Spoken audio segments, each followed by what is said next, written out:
What's up guys, James here from HIGHSOCIETY.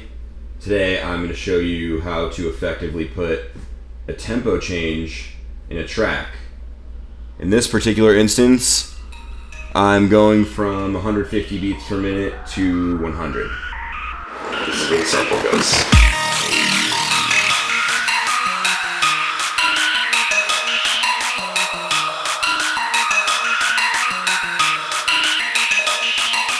Tempo changes are really cool for a couple reasons. One, I like to put them in songs to just kind of like switch it up, just not have like two really similar sections of a song like more or less copy pasted, which I think a lot of people do and it's really boring.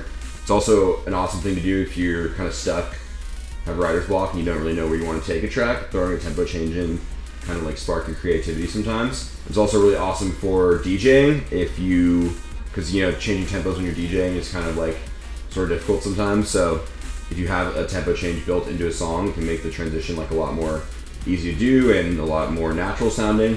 And it'll also, it's good if you want other DJs to play your songs if they have some kind of like utility, if there's, it has to be a good song obviously, but if there's a tempo change in it, people are going to kind of see it as like a tool for their sets. So overall, highly recommend the tempo changes, and I just want to show you guys how to put one into a song kind of gracefully, I guess, so it's not super jarring and obvious sounding.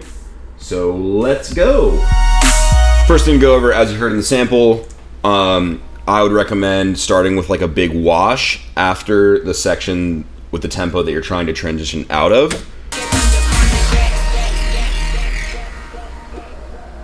And you don't want it to have any kind of obvious rhythmic elements in that section, so don't have any like, 4 on the floor drums or anything like that. Just kind of like let it just open up totally.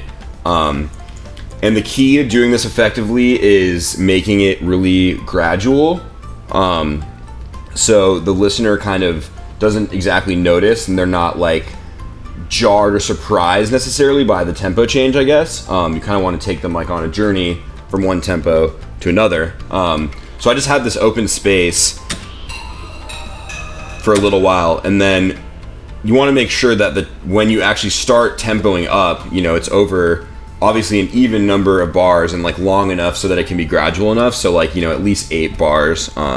This is 16 as it's tempoing up slowly. So it's still pretty simple there. And then as it gets closer to the drop, that's when you kind of start bringing back in all the crazy like risers and builds and stuff.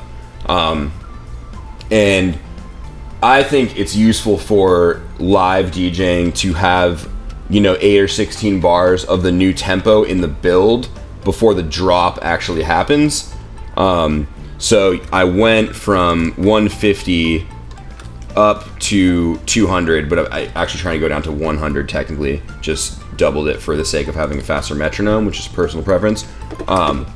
But went to 100 here, and then I have 16 bars of 100 BPM happening before it goes into the drop. So this is just all straight, the same tempo, it's not increasing anymore. And now you're at the new tempo. So yeah, that's pretty much it. Hope you guys liked it. Can't wait to hear what you make. And I'll talk to you soon. Dude,